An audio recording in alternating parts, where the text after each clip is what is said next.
banyak kalau bilangnya itu ya bahkan juga harus bisa kayak laki-laki, makanya terutama dari laki-lakinya juga ya, kayak jangan seumpama karena perempuan terus nggak mau ini gitu, yang mungkin pekerjaan yang berat yang memang biasanya seharusnya di laki-laki.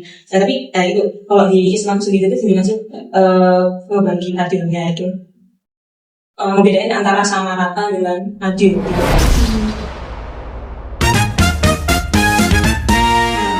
Oke, bismillahirrahmanirrahim. Assalamualaikum warahmatullahi wabarakatuh. Selamat datang di Forum Mikir Islam KFC Al-Islah bersama aku, Mbak Citra Zarifah. Kali ini aku nggak sendirian ya, karena ditemani juga dengan teman saya yang keren banget, yaitu Kak Iza. Halo Kak Iza, gimana kabarnya? Alhamdulillah. Alhamdulillah, Masya Allah. Oke, FYI ya teman-teman yang belum tahu, yang belum kenal nih sama Kak Iza. Jadi Kak Iza ini masih mahasiswi ya, masih dari kuliah.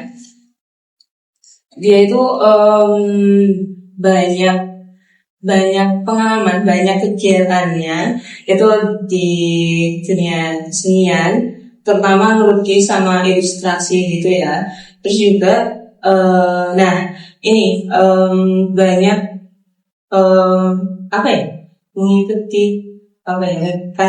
banyak mengkaji ya, membahas persoalan yang emang bakal kita bahas di podcast kali ini, yaitu membahas soal gender ya. Jadi dari pengalamannya Kak Izan ini pernah jadi koordinator akhwat divisi media di UKM FC Al-Islah tahun 2024 sampai 2025 ya.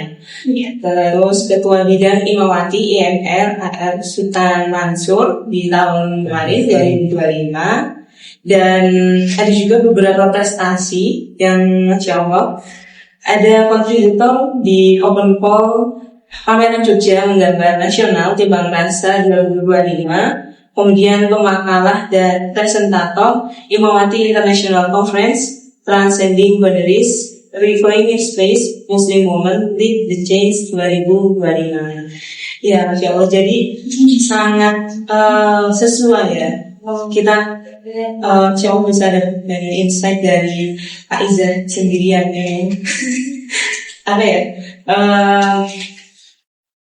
Suka banget ya membahas soal ya kaitannya gender, kaitannya sama perempuan juga gitu. Oke, ini langsung aja nih. Oke, jadi kan soal gender ya, emang akhir-akhir ini sering dibahas di medsos terutama gitu. Baik soal perempuan, terutama baik kesetaraan. Tapi seringkali kalau kayak di kolom komentar aku kan kayak sebelah ke situ lagi. Apakah mungkin dari masyarakat kita itu seringkali belum tahu benar apa yang dimaksud sama gender gitu, perbedaan antara gender sama jenis kelamin gitu. Jadi dijelasin Kak Iza. Sebenarnya cuma kan sebenarnya Kak Citra sempat bisa sharing di sini gitu. Kalau mengkaji kan justru bagus karena dikasih kasus dia, tapi memang tertarik dalam ya keperluan membuat juga kan background aku kan pendidikan secara jadi pasti legasi. Nah, tadi ya perbedaan antara jenis kelamin atau sama gender itu berbeda gitu. Jadi kalau seks atau jenis kelamin itu ya lebih dari sisi biologis. Nah, kalau relasi kita atau perempuan sama laki itu secara biologis itu berbeda ya kan, baik dari sistem reproduksinya gitu, kemudian hormonnya gitu kan, dari keputusan yang kita ada pikir itu juga berbeda kan. Kalau misalnya gender itu adalah dimana pandangan sosial, pandangan orang ya stigma. masyarakat kita terkait posisi kamu mencuri sosial lah kalau saya di Bogor gitu. Ya terkait pembicaraan konflik macam perempuan. Nah kalau menurut ini ya seorang psikolog dari sebenarnya sejaknya Germany yang itu pada tahun 1995 itu artinya jadi juga identitas atau bentuk ekspresi dari pandangan masyarakat terkait dan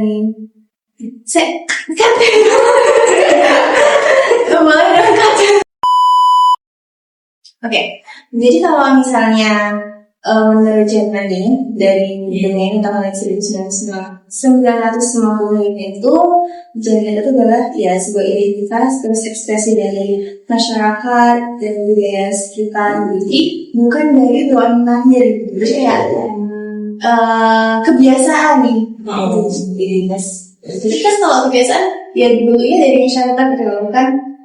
Bukan dari lahir, itu kalau dari lahir ya basicnya kita yang perempuan ya basicnya gimana, akhir basicnya apa. Kalau beda itu ya itu kebiasaan dan masyarakat, terus pemikiran orang dan sedikit itu. Oh, jadi kalau seks atau jenis kelamin itu emang ya itu ya jadinya kalau dari Allah sang cipta antara laki-laki dan perempuan ya laki-laki kalau misalnya kayak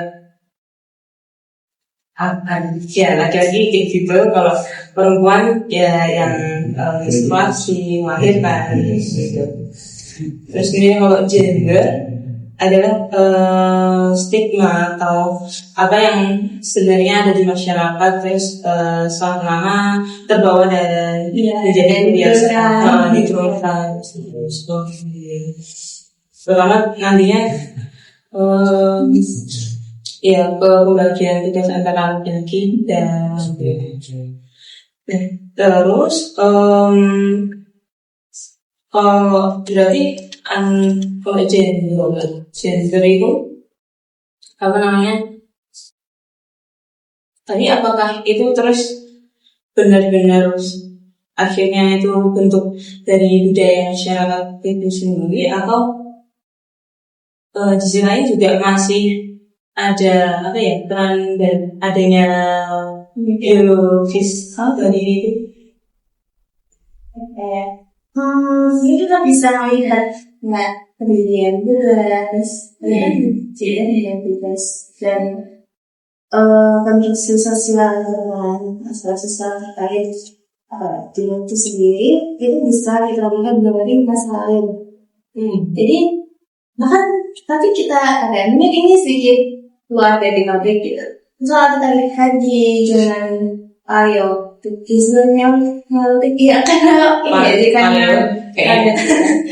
ya karena ini sedikit aku agak sejarah pas ya waktu sebelumnya yang itu dengan masa petani masih petani. Nah pas dengan sebelumnya itu tuh perempuannya juga ikutan berbunyi gitu loh, karena pada masa saat itu kebutuhannya adalah bertahan hidup di tengah situasi dunia pada masa itu.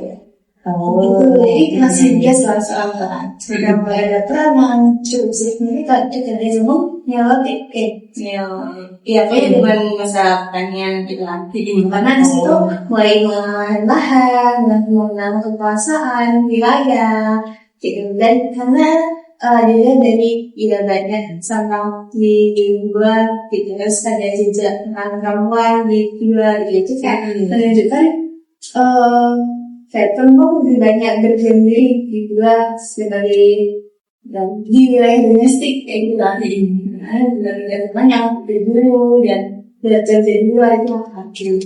Dan juga kan itu sistem kepemilikan lahan di sana itu, dan juga kan gaji yang dilakukan oleh gitu. Dan itu jadi awal mula ya adanya perasaan belakang yang gede daripada perempuan masih pasangan. Nah terus juga penelitian gender juga yang mana juga sudah ada yang terasa ya juga gitu. Tapi ya karena saya itu masih perempuan masih dianggap kecil ya. Kan kita juga tahu ternyata perempuan biasa itu kiprahnya itu juga mengalami perjuangan yang sangat besar dalam mempertahankan intelektualnya. Tadi itu seorang filsuf atau pengetahuan, astronom, karena waktu itu dominasinya sih dengan yang belajar, jadi ya masih banyak perjuangan. Jadi kayak misalnya aku dulu pembagian biasanya bagian gendernya misalnya. Kemudian di LPS sendiri kan juga sudah kan lebih banyak yang lalu Islam sudah membahas berbagai gender. Tapi memang istilah gender ini sendiri memang baru muncul ketika misalnya dari tahun 1995 dari yang sudah sebelum tadi namanya Jerman di tahun 1955. Nah, dia kan bukan seorang psikolog, dan memperkenalkan gender semua. Banyak kalau bilangnya itu ya perempuan juga harus bisa kayak laki-laki, punya dorongan dari laki-lakinya juga ya. Kayak jangan seumpama karena perempuan terus nggak mau ini gitu, yang mungkin pekerjaan yang berat yang memang biasanya seharusnya di laki-laki. Nah tapi itu kalau di Islam sendiri itu gimana sih ngebagi adilnya itu, bedain antara sama rata dengan adil gitu kan? Kalau di Islam sendiri sebenarnya bukan setara yang sama-sama persis, tapi masing-masing itu ada versinya sendiri-sendiri membuat, dan masing-masing itu sudah dipahami juga sama-sama dari dia sebagai orang Muslim, kami juga sama-sama gitu loh. Ya berarti ada ini yang diserat karena kalau ayat terus kayak misalkan aku ayat 97 terus juga ada di sana aja akhirnya kita kayak kita semua orang itu berbeda-beda. Nah ini juga sama orang, cuman dari segi bagiannya itu berbeda karena ya sudah diciptakan kondisi pun juga berbeda dan misalnya punya keunggulannya sendiri. Kayak gitu.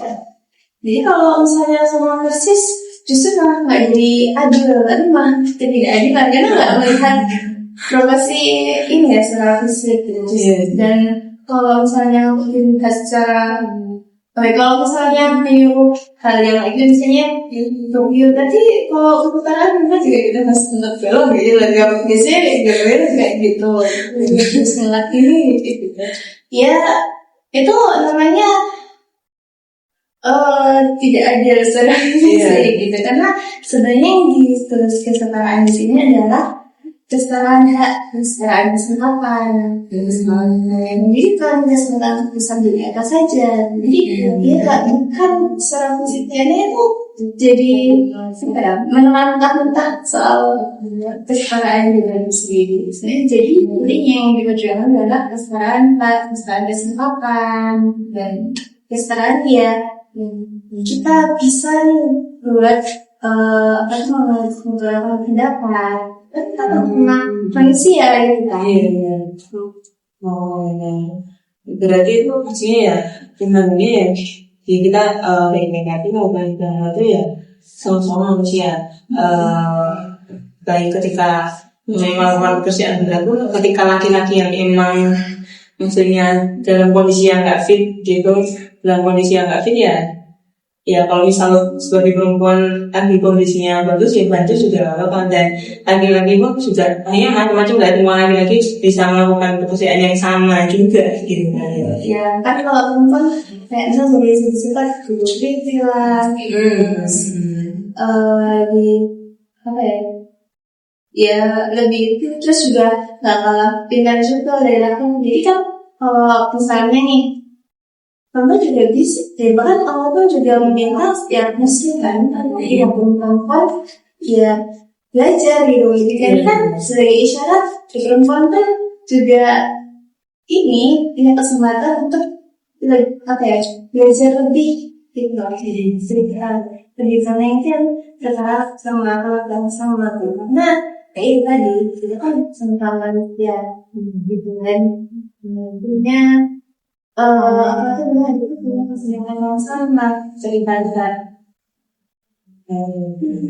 Jadi di soal hak ya, karena memang pada kenyataannya di banyak dari perempuan yang terhalangi hanya entah ya belajar atau bekerja juga menyuarakan pendapat itu terhalang karena lebih didahulukan dari para laki-laki. Estigmanya. Oke.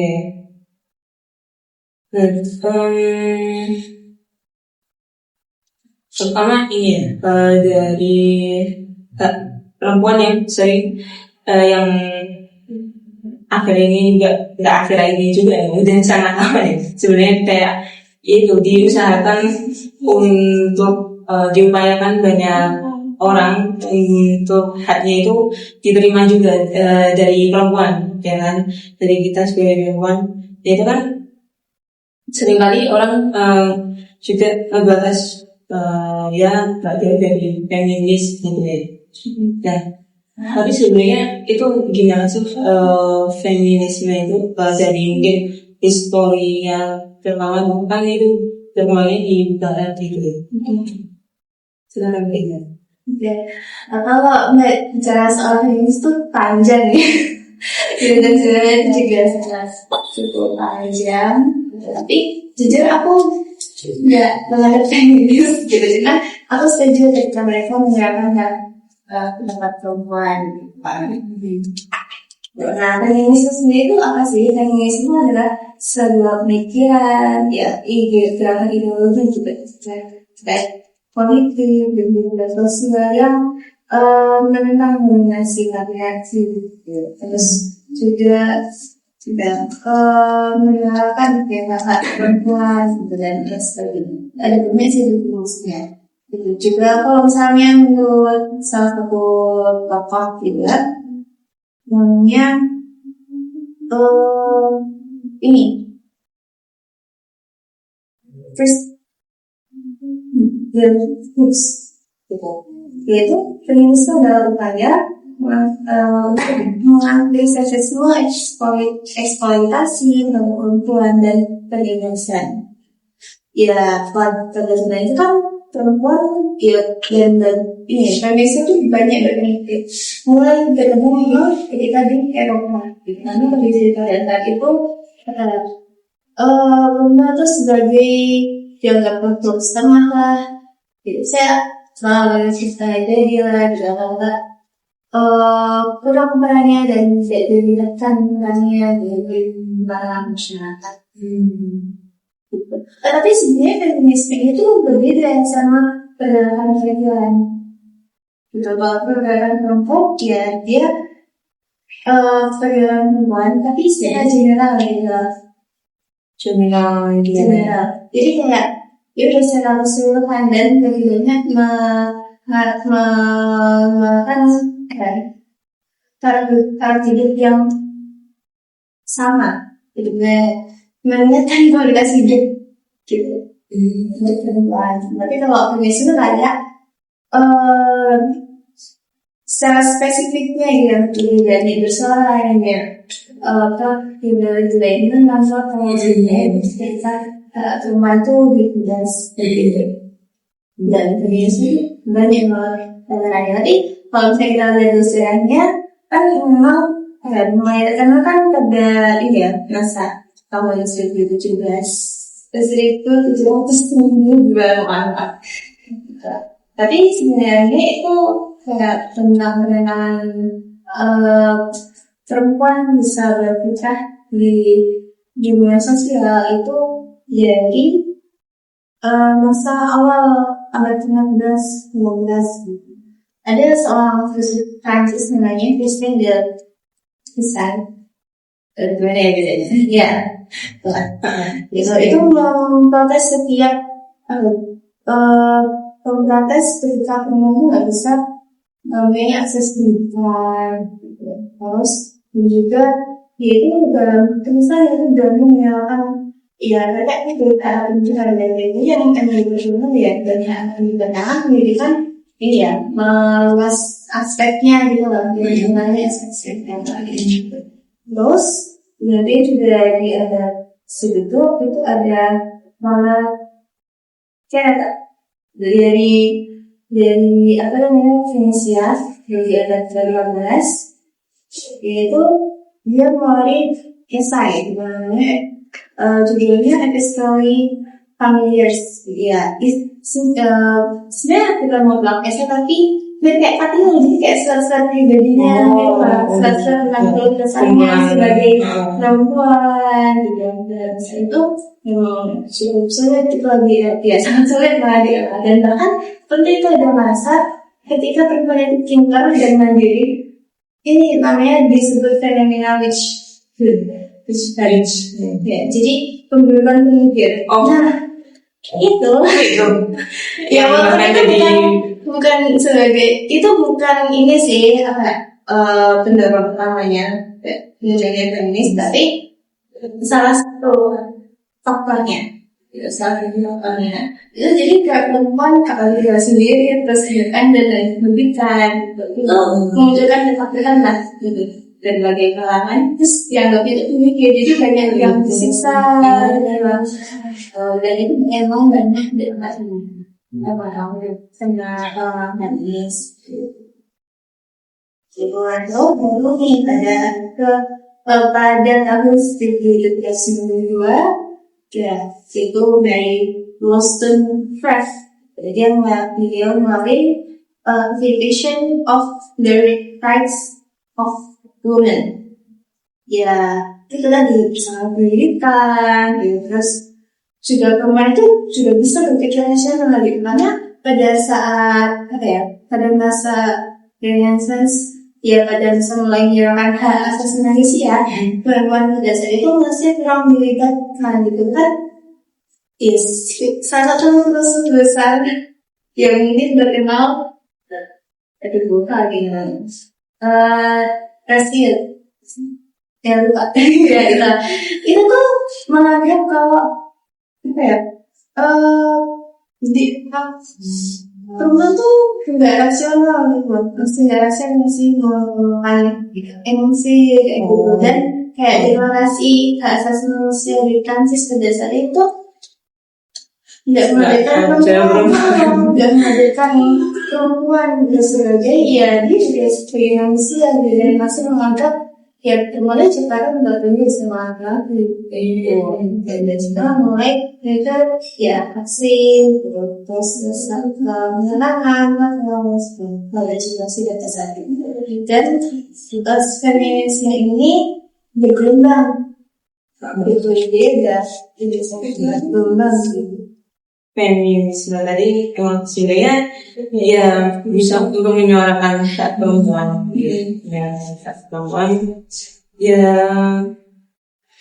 memperjuangkan apa yang harusnya dilakukan mirip juga dengan pergerakan perempuan meskipun kalau dari feminis itu di spesifiknya lebih banyak suaranya gitu ya kalau dari pergerakan perempuan ranahnya masih ya bukan tapi ya kayak lebih generalnya oke. Terus nih nah terus kan kalau sekarang kita udah sering ya perempuan emang harus bersekolah tinggi ya Ya sama dengan laki-laki. Tapi seringkali terutama misal di usia-usia kita yang masih kuliah, masih sekolah, dituntut harus berprestasi, organisasi, harus IPK-nya tinggi atau kumlat gitu. Nah, itu tapi seringkali dari lingkungan itu memberikan respon yang agak bertolak belakang gitu. Seringkali ada suara-suara yang jadi perempuan udah sekolah tinggi, udah dikuliahin, ngapain nanti cuman jadi ibu rumah tangga atau nanti jadi wanita karir sana yang pokoknya berkarir, jangan di rumah doang gitu ya. Itu kira-kira gimana tuh kalau dari Kak Iza sendiri, ya kita sebagai perempuan nyikapinya gimana, harus gimana?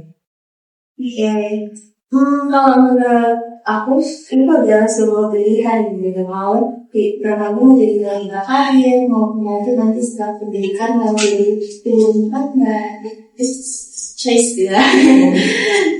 Dan orang hidup kan terserah ya, kita yang jalani. Masing-masing kan masing-masing orang itu punya visi sendiri. Dan kalau dari justru dari keputusan yang begitu harus jadi ibu rumah tangga, menjadi madrasah yang baik, terus tapi juga pasti hobi gitu. Ya cuma juga boleh dong berekspresi gitu dengan syariat yang juga. Oke. Jadi itu sebenarnya jatuh ke pilihan tiap orang ya, tiap perempuan. Dan di sana juga sudah harusnya sebagai transvest sama perempuan juga saling dukung, apapun apa yang kita ambil, kita pilih, kita jalani gitu ya. Nah, terus seringkali ya mungkin ya dari laki-laki, ya kita nggak tahu juga ya perasaan laki-laki gimana. Tapi kan sering ada apa ya di sosmed lah ya, banyak ya laki-laki jadi ibaratnya takut sama perempuan yang mandiri, yang alpha female gitu. Nah, itu gimana tuh? Terutama ya kita seharusnya tuh ya itu tadi kan sesuai porsinya. Nah itu gimana? Misal dari laki-lakinya juga sebenarnya alpha male bisa berdikari, dan tapi perempuan juga punya value yang tinggi. Itu cara mengkomunikasikannya ya gimana? Itu sebenarnya buat orang yang sudah berpengalaman ya, tapi aku jadi keinget statement yang aku pernah dengar dari profesor di kelas. Aku lupa sebenarnya siapa, cuma tahu saya bahasa itu. Misalnya ketika ada orang bilang itu kan cuma tahu sukses gitu, nanti nggak ada yang mau gitu kan, itu justru sebuah salah besar gitu, karena ya justru jadi perempuan tangguh itulah ya, memang perempuan tangguh itu perempuan tangguh itu memang maksudnya intimidasi gitu, memang jadi tantangan besar buat laki-laki. Tapi laki-laki yang insecure, laki-laki yang sama gitu yang ya gitulah, yang lengah, dan ya kayak tadi ya insecure, dan terus juga lemah. Tapi enggak buat laki-laki yang memang tangguh, yang memang kuat, dan juga buat value. Karena justru laki-laki yang bervalue itu senang dalam kalau misalnya partnernya gitu, atau dengan kerjanya atau gitarnya gitu, perempuan ya di sini itu tuh juga punya value yang sama gitu, punya ketangguhan gitu, juga bisa pemikiran sefrekuensi gitu. Dan jarang lah kalau saya diskusi gitu kan gitu. Dan justru dalam lingkungan itu juga menjadi tantangan sendiri juga. Maksudnya kayak ya berarti sebagai laki harus lebih meningkatkan kualitas dirinya bukan menjadi pasif. Karena kalau menjadi pasif ya justru akan memberikan dirinya sendiri gitu. Oke. Jadi ya kita sebagai perempuan tetap harus ya itu harus harus menjaga value kita, terus bebas berekspresi, dan tapi yang berarti ketika ada orang yang terus beranggapan kayak tadi yang tadi apa sih itulah jangan terlebih dari laki-laki, berarti ya emang bukan apa ya, bukan partner yang cocok dengan kita gitu kan. Dan sebagai laki-laki juga ya seharusnya berarti lebih baik lagi, entah dari mungkin sendiri ataupun kalau dalam ranah ranah finansial dan lain-lain gitu ya. Terus juga ini sih di komunikasikan gitu. Jadi biar nggak saling minder gitu. Karena ya kan biasanya kalau itu dididiknya ya, tapi nggak tahu ya. Cuman biasanya gitu. Karena kan dididiknya kayak ya also dari dari sebetulnya gitu. Tapi ya jadi kan kalau saya kadang merasa gengsi kalau perempuannya yang saya dari segi pendapatan dan menunjukkan ya banyak kan kasus yang disimpan nggak itu mulai dari situ. Dan itu juga ya terus melakukan kualitasnya justru menjadi potensi buat mereka buat bisa jalan bareng-bareng ya harusnya ya, bukan terus siapa yang paling paling lebih dominan berkuasa gitu. Oke. Terus nih kita juga sempat ngebahas kalau tadi kan feminis ya, itu kan di abad 19. Terus kalau dari Islam sendiri kan sebenarnya juga udah terkenal di orang-orangnya dari pasangan yang Rasulullah. Terutama kan memang bukan tujuan ya, kayak memang terutama menyuarakan dalam hak perempuan gitu kan, yang memang di saat itu di Arab sana perempuan bahkan bayi itu disingkirkan, diberi-beri. Nah itu gimana tuh kalau dari pandangan Islam ketika tadi kan sama ya sebenarnya laki-laki dan perempuan, terutama di mata Allah secara spiritual, secara agama. Tapi di sisi lain kan emang laki-laki diarahkan sebagai pemimpin. Nah itu sebenarnya gimana sih cara menempatkannya, memposisikannya? Terkait Islam sendiri ya, sini juga dari sini kalau Islam itu hadir untuk menegakkan bersama manusia. Jadi perempuan sama laki derajatnya pun kalau misalnya beda, terus makan mereka mulai dari lima juga. Tapi di sisi lain laki-laki itu sudah emang diarahkan menjadi kolam dan sebagai pemimpin. Nah, di sini kan pemimpin yang baik itu adalah yang melayani, yang berkomunikasi dan juga tidak menindas. Jadi ya ini bukan berarti merasa dirinya sekunder kayak gitu kan, tapi dari laki-laki atau perempuan itu sebenarnya berpromosi dalam saya menugaskan sebuah pekerjaan. Dan perempuan juga sebagai perempuan juga adil ya, melihat kalau misalnya ada yang mau tahan muka gitu ya didengarkan. Jadinya di sini apa ya? Bentuknya adalah saling bekerja sama, saling melengkapi. Ini rumah ya balik lagi tadi karena perempuan dan laki punya karakteristik yang berbeda, tapi bisa sama-sama saling bekerja sama. Dengan harus menurunkan baik yang dengan perempuan ini. Jadi mungkin harus memang kita sadari kalau yang kodrat atau fitrah baik dari laki-laki dan perempuan itu emang ada gitu ya. Emang itu sudah dari sana yang bawaan gitu.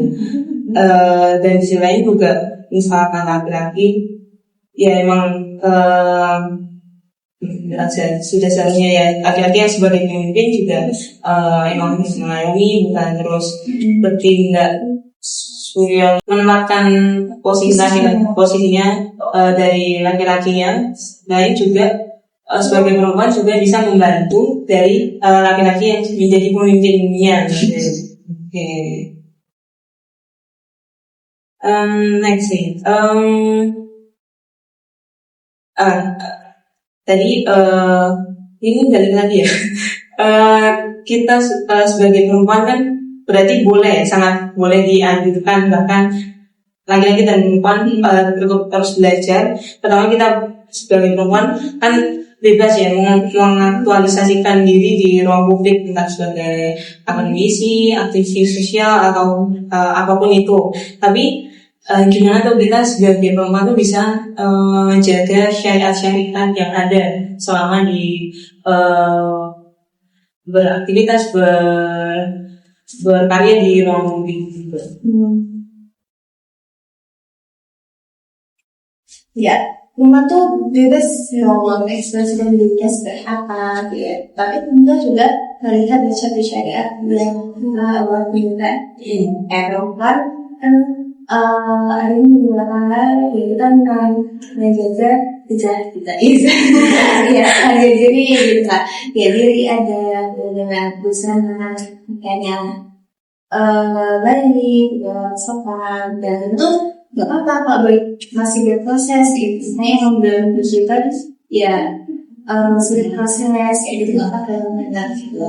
Terus ya kalau prosesnya ini bisa untuk belajar tahap kita. Bahwa juga kan kamu kita perempuan, jadi ada beberapa hal yang kita perlu mengkomunikasikan.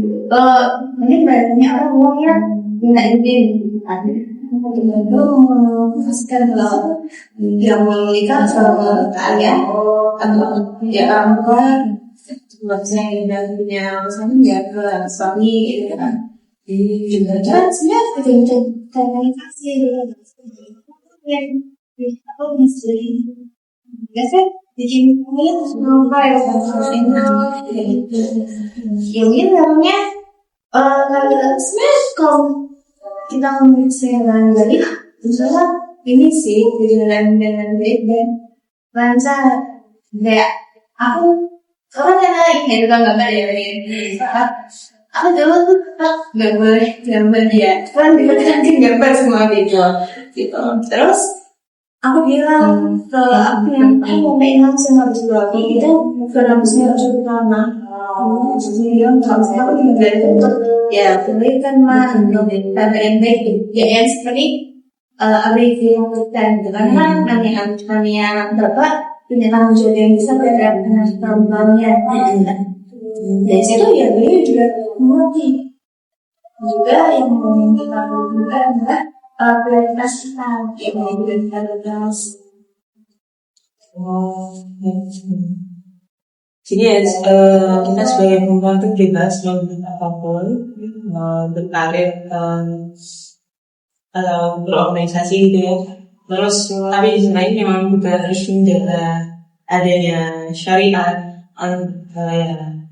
menjaga adab, akhlak, terus berpakaian yang baik. Di sini memang untuk diri kita sendiri gitu ya, dihormati, menghargai diri. Dan juga terus selalu belajar dari dirinya sendiri. Kita harus Kenali kan kita gimana kalau misalnya kalau misalnya berbicara tahu news. Which di sini juga perlu adanya entah kita sebagai anak atau nanti ada sebagai istri gitu ya, memang harus, tapi ibaratnya ya orang rumah harus tahu ya apa yang bakal kita lakuin, karena di sana kan kita pastinya banyak butuh support dari mereka juga gitu kan. Biar nggak burn out juga. Nah, biar nggak burn out juga. Ketika kita emang lagi burn out pun kita bisa ya apa ya, ya sharing mereka, bercerita ke mereka, mencari solusi dari mereka ataupun ya dari yang lainnya juga gitu kan. Oke. Jadi penting perlu ada yang jaga syariat juga, mengkomunikasikan semuanya dengan baik. Mungkin ya terakhir nih, soal riuhnya opini soal gender, kesetaraan dan yang lain boy. Pertama kita generasi Gen Z Muslim ini yang emang banyak membahas itu ya, soal gender, soal mental, soal emansipasi gitu ya. Nah itu gimana sih biar kita tuh ya sebagai Gen Z, pertama yang masih belajar itu bisa memilah informasi dengan bijak dan nggak terombang-ambing gitu di antara narasi-narasi yang ada. Nah, sebenarnya gue jawabannya di spill sama Kak Cinta tadi. Belajar. Gitu. Karena sebenarnya kan kita nggak bisa ya menolak apa yang hadir dalam medsos kita gitu kan. Nggak bisa kan kita tolak mau di filter apapun gitu, nggak bisa ya. Tapi kita itu bisa mengolah dari mindset kita. Waktu itu ya dari pemikiran kita gitu ya. Terus taunya gimana ya? Tadi dengan belajar, dengan tadi sudah seperti sini dengan lagi pilihan kita gimana. Sebenarnya kita sebagai perempuan gimana kayak gitu. Jadi di situ kan kita bisa memilah gitu, mana yang bisa kita ambil, mana yang bisa kita. Nah aku jadi keinget lagi nih sama statementnya Ustaz dari Syaf. Islam itu bukan menurut kita untuk menjadi sesuatu, tapi melihat lagi responsif. Oh iya. Merespon terhadap sesuatu. Jadi kayak buat apa ya, mendukung tentang perempuan, isu soal perempuan gitu. Masih tentang kesetaraan, kayak kita masih melihat ternyata ada nih tren perempuan yang harus diberdayakan di daerah. Dengan itu kita sabar, dengan segala pemerintahan. Kita melihat sektor-sektor itu, jadi kritis yang adaptif, kritis dan sesuatu. Aku juga setuju dengan ini, sebenarnya Sina Laura. Ya, nggak ada perempuan. Aku nggak setuju dengan perempuan yang ideal. Karena perempuan ideal itu nggak ada. Tapi yang berarti yang tepat itu adalah perempuan yang adaptif. Karena kalau ideal kan jadi komunikasi dari selama aku seperti ini. Karena karakteristik yang tersendiri kan jadi lebih tapi karena kan adalah kita adaptif gitu, bisa menyelesaikan situasi dalam kondisi. Bisa kita tahu dari mana ya, jadi belajar. Belajar dari ya banyak baca buku, jadi kalau lebih bagus. Oke, salah satunya nonton podcast ini. Saya masih sama-sama belajar nih. Kalau saya kurang berkenan dengan salah pendapat bisa berdiskusi di kolom komentar. Oke, jadi untuk menghindari adanya terbawa arus narasi-narasi yang mungkin nggak benar gitu, kita emang memang ya harus cari tahu gitu ya, mana yang benar dan mana yang seharusnya bisa kita pilih, kita saring. Oke, mungkin sudah cukup lama ya. Sudah Kayak biasa. Kita udah dapat banyak banget insight tadi soal awal soal gender, antara gender dan jenis kelamin. Terus kemudian juga bisa membedah yang mana yang antara kesetaraan itu yang seharusnya gimana, membagi secara adil ya, dan baik dari makna kesetaraan itu sendiri dan juga terutama dari pandangan Islam. Terus kemudian juga ada juga membahas soal sejarah feminis dan beberapa hal yang berkaitan dengan sejarah. Semoga dengan apa yang kita obrolin tadi bisa memberikan pandangan yang lebih dari teman-teman sekalian terkait kesetaraan, terkait emansipasi, memperjuangkan hak wanita yang seharusnya ya. Terutama itu tadi sih, saling melengkapi antara laki-laki dan perempuan. Oke, mungkin cukup itu dari aku, pamit undur diri. Kepada Citra Syarifah. Assalamualaikum warahmatullahi wabarakatuh.